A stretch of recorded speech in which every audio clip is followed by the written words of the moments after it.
प्रयागराज में बाढ़ बारिश का कहर। शहर पानी पानी, घरों में घुसा नाले सीवर का पानी, घुटनों से कमर तक पानी, सड़कें बनी जलमग्न, रामबाग रेलवे स्टेशन पर ट्रैक डूबा, ट्रेन संचालन प्रभावित। नमस्कार, आप देख रहे हैं श्री न्यूज। मैं हूं आपके साथ ऋतिका। संगम नगरी प्रयागराज, जहां हर साल लाखों श्रद्धालु और पर्यटक गंगा यमुना के संगम में आस्था की डुबकी लगाने पहुंचते हैं।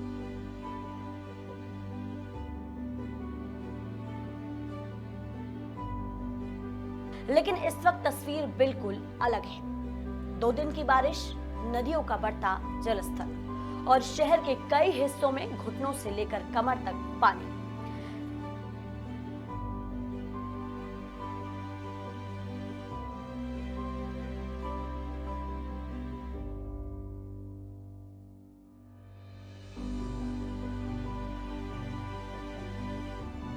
घर पानी में डूबे हैं, सड़कें जलमग्न है, स्कूल बंद है और रामबाग रेलवे स्टेशन पर ट्रैक तक पानी में डूब गया।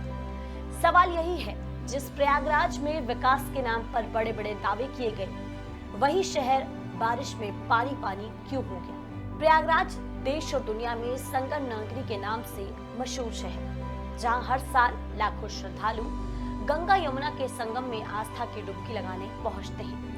लेकिन इस वक्त यही प्रयागराज पानी में डूबा हुआ है। 2 दिन की बारिश ने शहर के विकास के दावों की पोल खोल दी है। कहीं घरों में सीवर और नाले का पानी घुस गया है, तो कहीं सड़कें और गलियां 4 से 5 फीट पानी में डूबी है। कई इलाकों में हालात इतने खराब हैं कि लोगों का घर से निकलना मुश्किल हो गया है। और सबसे बड़ा सवाल, हजारों करोड़ रुपए के विकास कार्यों के बावजूद आखिर प्रयागराज बारिश में क्यों डूब रहा है? शहर के कई इलाकों में आफत।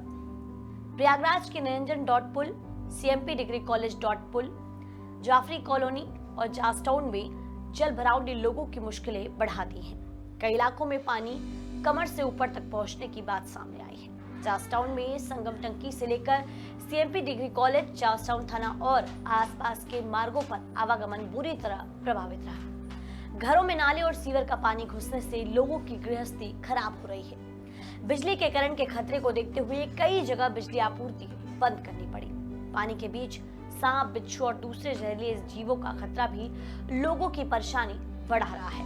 आनंदपुरम में घरों में घुसा पानी। आनंदपुरम में 100 से ज्यादा घरों में घुटनों तक पानी भर गया। स्थानीय निवासी राजेंद्र पाठक ने बताया कि उनका घर किराए का है। गाँव से आया अनाज पानी में खराब हो गया और बच्चों की कॉपी किताबें भी भीग गई। हालात ऐसे हैं कि परिवार को रिश्तेदारों के यहाँ ठिकाना तलाशना पड़ रहा है। घर के अंदर रोड से ऊंचा घर, उसके बावजूद घर के बाहर जा रहा और कमर भर पानी हो गया है।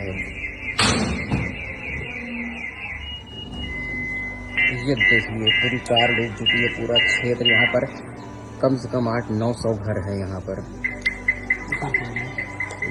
सब पूरे घर, एक घर में पानी भर गया। ये तो हम लोग एक गली दिखला रहे हैं, उस तरफ तो ऐसे सामने भी देख रहे हैं। वहाँ पर यानी बारिश सिर्फ सड़कों पर पानी नहीं लाई, बल्कि लोगों की महीनों और सालों की मेहनत भी बहा ली गई। गंगा यमुना का बढ़ता जलस्तर। अब बात करते हैं सबसे बड़ी चिंता की, गंगा और यमुना के बढ़ते जलस्तर की। 19 अगस्त बुधवार सुबह 8 बजे तक प्रयागराज में गंगा का जलस्तर करीब 79.30 मीटर, जबकि यमुना का जलस्तर करीब 73.35 मीटर बताया गया। मंगलवार को भी नैनी, फाफामऊ और छतनाग में जलस्तर लगातार बढ़ा। नैनी में दोपहर से शाम के बीच जलस्तर में 17 सेंटीमीटर तक वृद्धि दर्ज की गई। फाफामऊ और छतनाग में भी पानी बढ़ा।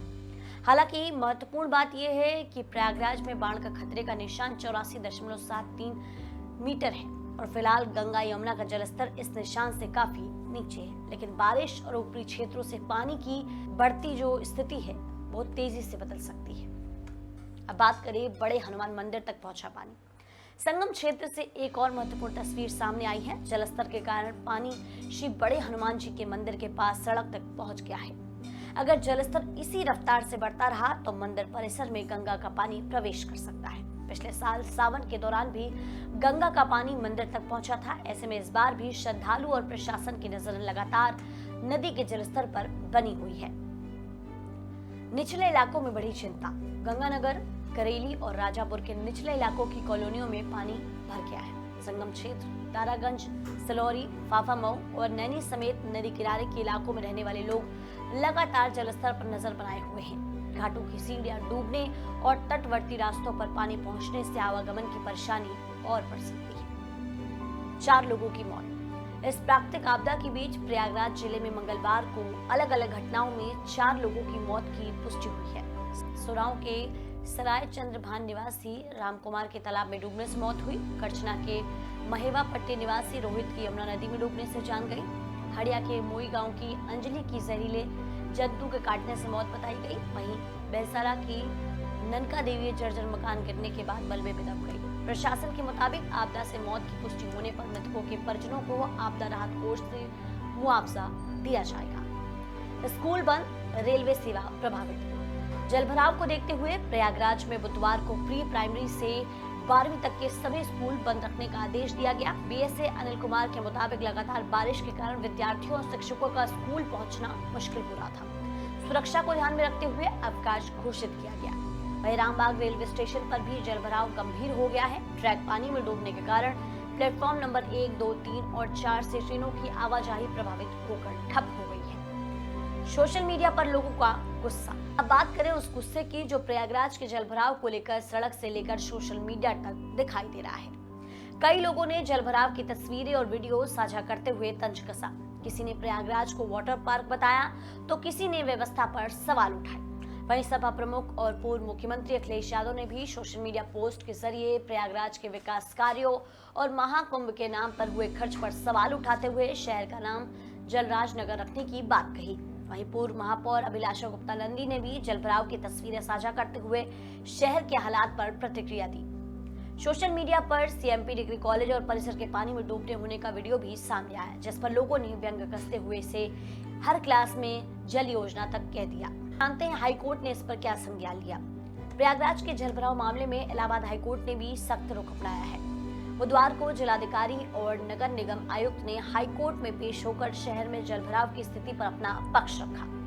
मामले की सुनवाई न्यायमूर्ति अजीत कुमार और न्यायमूर्ति गरिमा प्रसाद की खंडपीठ ने की। सुनवाई के दौरान कोर्ट ने तत्काल जल निकासी की व्यवस्था करने के निर्देश दिए।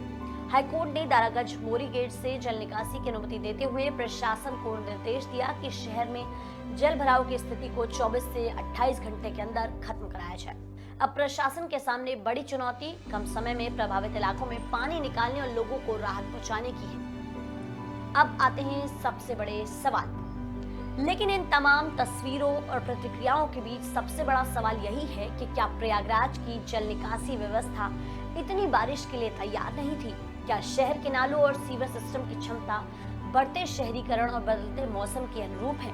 और अगर संगम नगरी में बड़े आयोजन और विकास परियोजनाओं पर भारी निवेश हुआ है तो बारिश के बाद बार बार सामने आने वाला जलभराव आखिर किस ओर इशारा करता है?